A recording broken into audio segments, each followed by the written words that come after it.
Bienvenidos al repaso de la guía de estudio de la Biblia titulado Isaías. Ya nos encontramos en nuestra lección número 8 y queremos invitarte a que puedas compartir este repaso si está siendo de utilidad para vos, que otros también puedan beneficiarse de estudiar la Biblia juntos.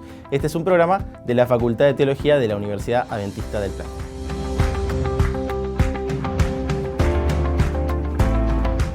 Bienvenidos a este octavo repaso titulado Consolados Pueblo Mío, y para esta ocasión tengo dos grandes invitados, dos profesores, dos queridos pastores, y quiero empezar saludando al pastor Carlos Estever. ¿Cómo le va, pastor?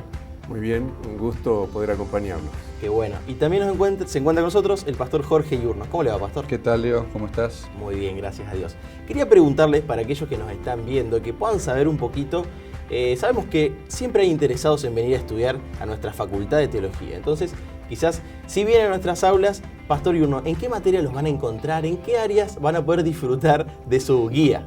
O sufrir, depende. Bueno, yo enseño en el área de teología aplicada, o sea, cuestiones que tienen que ver con la práctica pastoral en la iglesia, y además estoy como adjunto en el área de historia eclesiástica, historia del adventismo y además en el área de familia. Muy bien, en varias áreas. Pastor Estever, recuerdo haber tenido lindas clases especiales con usted, porque bueno, usted estuvo en un área diferente, muy cercana al aula, pero también con otros roles. ¿Nos quisiera contar un poquito cuál fue su tarea en la facultad? Bueno, estuve como decano de la Facultad de Teología y en el aula, en el área de teología sistemática. Muy bien, donde todos esos temas interesantes y muy actuales para el día de hoy, ¿no es así? Muy bien, entonces vamos a empezar con nuestro repaso del día de hoy. Como ya dijimos, es el número 8 que tiene el título Consolados Pueblo Mío. Y cabe destacar que aquí, en nuestro libro, hemos hecho un salto histórico muy grande, ¿no? Más o menos, ¿cuántos años es que hemos saltado en la historia en el libro de Isaías? Bueno, estamos promediando, digamos, un poco el ministerio de Isaías, pero lo importante desde el punto de vista histórico es que ya había pasado de alguna manera la situación con Asiria, ese éxodo que fue forzado el pueblo de Israel, la parte norte, ¿no? Y se preveía, se anticipaba, ya Isaías anticipa la situación con Babilonia. Así que estaban en una especie de impas en este momento, en el capítulo 40, pero lo interesante es que la visión de Isaías cambia también, o sea, el contenido, porque como que hasta aquí nos ha mostrado toda la injusticia de Israel, por la cual de alguna manera fue castigado por el accionar divino, digamos, en el sentido por omisión. No es que Dios lleva al pueblo, a los asirios a conquistarlos, pero permite que eso ocurra. Y entonces, ahora, a partir de aquí, después de la injusticia del pueblo de Israel, Dios muestra su justicia, ¿no? O sea, en la justicia de Israel gana el enemigo, en la justicia de Dios gana el pueblo de Dios, ¿no? Entonces estamos en esa transición y es realmente esperanzadora. O sea que la última parte, digamos así, termina con un final feliz. Y cabe entonces porque podamos leer los versículos que nos convocan a este repaso, que son Isaías 40, 1 y 2, que dice: Consolaos, consolaos, pueblo mío, Dios vuestro Dios, dice vuestro Dios, hablad al corazón de Jerusalén. Decidle a voces que su tiempo es ya cumplido, que su pecado es perdonado, que doble ha recibido de la mano de Jehová por todos sus pecados. Indudablemente una declaración de amor de Dios, ¿no es cierto? Claro. Y el pastor Yurno nos estaba contando un poquito del contexto. Entonces yo le quería preguntar al pastor Estever sobre qué es el consuelo que le está ofreciendo Dios, ¿no? ¿En base a qué estaba sintiendo el pueblo? Ya un poquito hemos hablado, pero específicamente este consuelo tan importante que está en nuestro título, ¿de qué va? Sí, el capítulo 40 comienza una nueva sección, como decía el pastor Yurno, en el libro, y está relacionado con el capítulo anterior, porque el capítulo anterior termina donde Isaías le explica a Ezequías que por haber mostrado a los embajadores del rey de Babilonia, Merodach Baladán, las riquezas y la gloria de Jerusalén y de Judá, todo eso iba a ser llevado a Babilonia, iban a ir en cautiverio.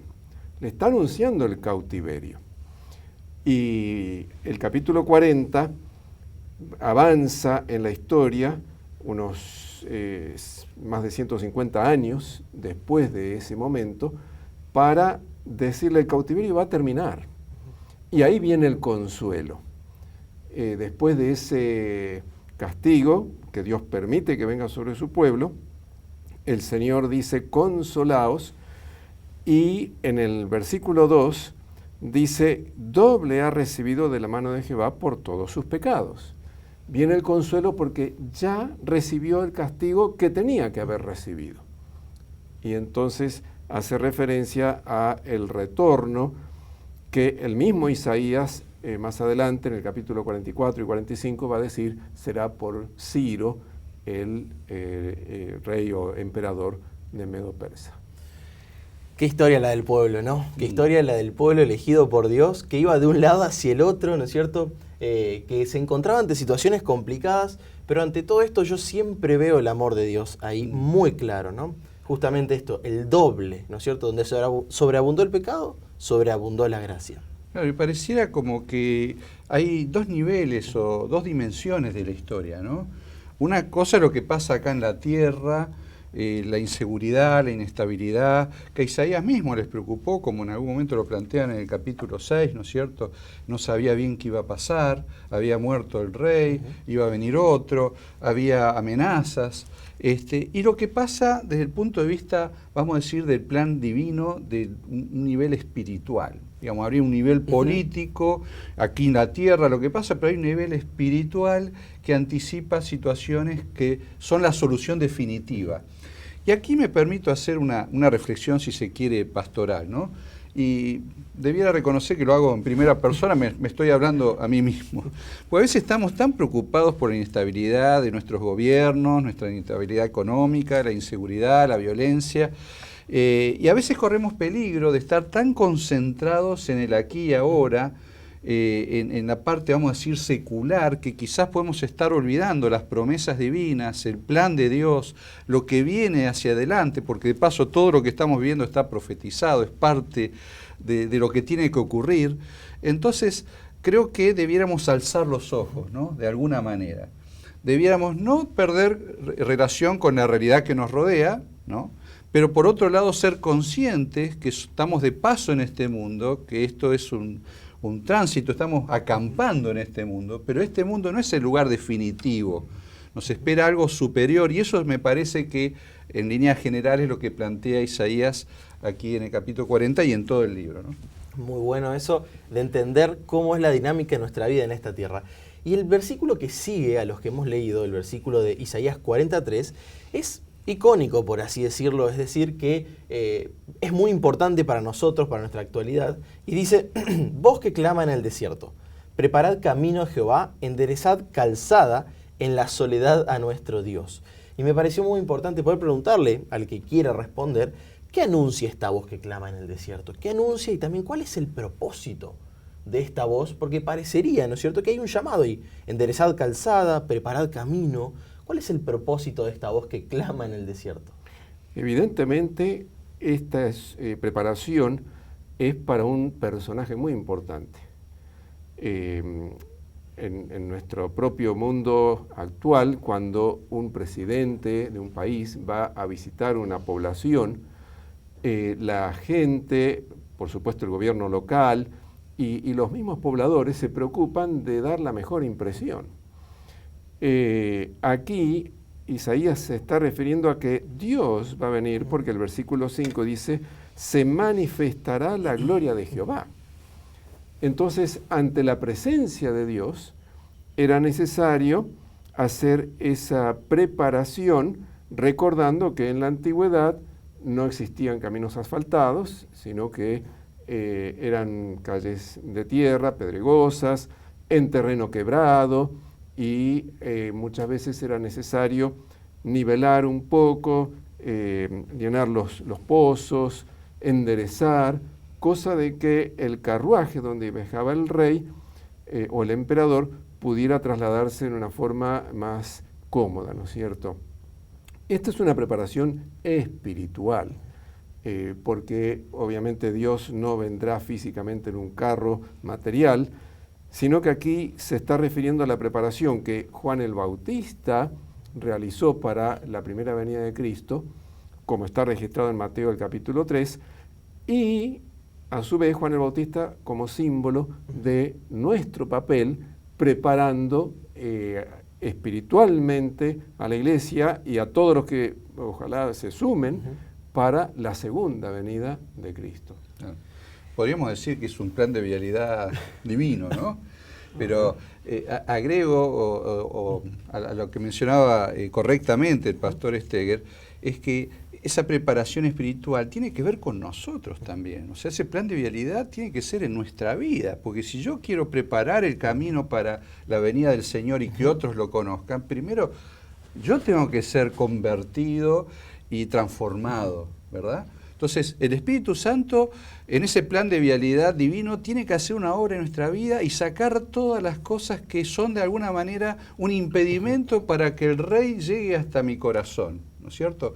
Salir de la colectora llena de baches y preparar una autopista para que el Señor pueda llegar con todo poder, con toda la fuerza a mi vida, a mi mente, y pueda transformar esa vida que realmente pueda ser un testimonio para los demás. Qué lindo, ¿no? Qué lindo, porque en palabras tan simples y tan llenas de sentido como el pastor Steger nos estaba contando, Dios nos hace un llamado individual y colectivo. Es decir, un llamado a prepararnos espiritualmente y también a allanar otros caminos, ¿no es cierto? En el sentido de alisar, ¿no es cierto? Claro. Y por eso quisiera preguntarnos, ¿qué impacto debería tener esto en nuestras vidas? Es decir, nosotros leemos esta lección número 8, consolados, pueblo mío, entendemos que Dios nos está sacando de una situación difícil como pueblo espiritual, y también nos hace un llamado, ¿no? ¿Qué impacto qué debería causar en nosotros el saber estas cosas? Este llamado que se hace a la voz que clama en el desierto. Bueno, yo diría así cortito nomás, el Rey viene, el Rey viene. Y entonces tengo que tener una preparación para esa venida del Rey. Y tengo que advertir con amor a aquellos que nos rodean que hay que prepararse también para esa venida del Rey. Es una cuestión netamente espiritual y es la principal resolución, o solución mejor dicho, de todas nuestras situaciones, mirando hacia lo que tenemos por delante y todas las preocupaciones que nos rodean. Espectaculares conclusiones a las que estamos llegando. Y avanzando un poquito más, hemos mencionado ya los versículos 4 y 5, me gustaría que podamos leerlos de Isaías 40, donde se nos menciona que todo valle sea alzado, y bájese todo monte y collado, y lo torcido se enderece, y lo áspero se allane. Y se manifestará la gloria de Jehová, y toda carne juntamente lo verá, porque la boca de Jehová ha hablado. Acá se introduce un concepto que es el de gloria de Dios, ¿no? Un concepto que el autor de la lección desarrolla bastante, porque tiene diferentes formas de entenderlo, ¿no? Capaz se refiere a la presencia, se refiere a su accionar, y el autor nos propone un paralelismo con Horeb. Es decir, allí claramente Moisés disfrutó de la gloria de Dios. Y aquí el pueblo, yo me animo a decir que también estaba disfrutando la presencia de Dios, ¿no? Entonces me pregunto, para aquel que quiera responder, ¿qué podemos aprender de ambos relatos, ¿no? En cuanto a la gloria, la presencia de Dios en nuestras vidas. ¿Qué podemos aprender de estos relatos, tanto del Horeb como del momento histórico que estaba pasando el pueblo de Israel? Nosotros como seres humanos tenemos la tendencia a mirar las cosas desde el punto de vista material, porque estamos acostumbrados a eso. Lo mismo le pasó a Moisés cuando le pidió a Dios, te ruego que me muestres tu gloria. Moisés en realidad estaba esperando ver algo majestuoso, algo brillante, algo extraordinario. Y Dios le dijo, está bien, voy a mostrarte mi gloria, aunque no podrás ver mi rostro, ¿no es cierto? Porque ningún ser humano pecador puede ver a Dios y seguir viviendo. Pero lo interesante es que lo que Dios le reveló a Moisés en realidad fue su carácter. Porque cuando Dios pasó delante de Moisés, Dios expresó cómo es Dios, que es un Dios grande en misericordia y grande en perdonar, lento para la ira, y que extiende la misericordia hasta las siguientes generaciones. Entonces, eso es lo que nos cuesta como seres humanos percibir, que la gloria de Dios, que para nosotros sería algo brillante y algo refulgente, algo que nos impacta a los sentidos, en realidad es algo que tiene que impactarnos a nuestra vida espiritual, que tiene que atraernos por la belleza del carácter de Dios. La Biblia habla de la hermosura de la santidad. Y uno, desde el punto de vista material, dice, ¿y qué hermosura tiene la santidad? Pero es que en realidad cuando nos acostumbramos a ver realmente lo que Dios ve y lo que realmente vale porque el valor de la santidad está en su pureza moral, en la ausencia de pecado. Y cuando, como expresaba el pastor Yurno, vamos siendo transformados y vamos conociendo ese poder de Dios, entonces nos vamos dando cuenta qué hermoso que es parecernos más al Señor, o sea, la hermosura de la santidad. Y vamos percibiendo la hermosura del carácter de Dios. Eso es lo que Dios quiere revelar directamente y a través de sus hijos.